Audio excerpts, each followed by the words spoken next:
আসসালামু আলাইকুম, কেমন আছেন সবাই? আজকে আমি বানাবো চকলেট কেক।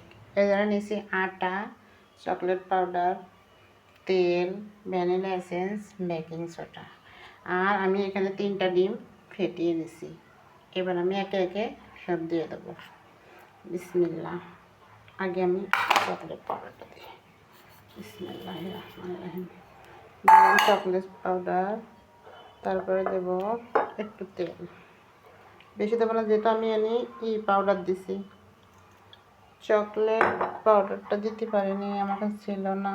আমি এবার দেবো বেকিং সোডা, তারপর দেবো ভ্যানিলা এসেন্স। এবার মিক্স করে বিসমিল্লাহ।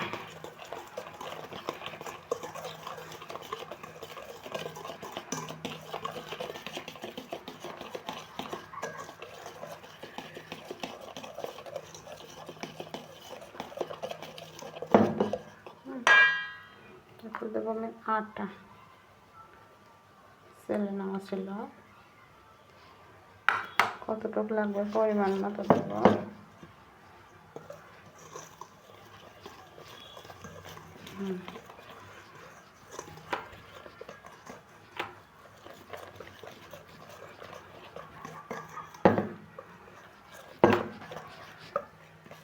কিন্তু এক হাতে ক্যামেরা ধরেছি, এক হাতে বানাচ্ছি, এই জন্যে কেউ মাইন্ড করবেন না।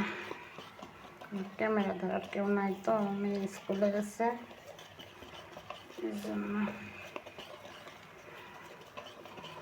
ব্যাগটা ভালো করে ভালো করে মাখাইয়ে ফিরে আসছি। এই যে আমি বসাই দিচ্ছি, ঠিক আছে? এর ভিতরে বসাচ্ছি, আমি গ্যাসের চুলায় দেবো। এর ভিতরে ডাইলে বসাই দিচ্ছি। এইভাবে ঢাকনা দিয়ে এইবার আমি চুলা জ্বলাই দেবো। বিসমিল্লাহ, বিসমিল্লাহির রহমানির রহিম। শুরু। এবার আমি প্রায় 20 মিনিটের মতো অপেক্ষা করব। 20 মিনিট পরে দেখি। চলেন দেখি কেকটার কি অবস্থা। ওয়াই, ফুলে গেছে, মাশাআল্লাহ। দেখছেন, অনেক ফুলে গেছে। এর ফাঁকে আমি কিন্তু অনেক কাজ করেছি। পেঁয়াজ কাটেছি, টমেটো কাটেছি, মাছ ভিজাইছি। তারপরে আজকে রান্না করবো ডাটা দিয়ে, মাছ দিয়ে। ডাটা ভিজালাম, আজকে দুপুরের খাবার এগুলো। আরও একটা কিছু করতে পারি, রেডি করিনি, এখনও করবো। ওই আমার কেক ফুলে গেছে। ঠিক আছে, কেক আজকে চকলেট কেক বানালাম। ভালো থাকবেন সবাই, আল্লাহ হাফেজ।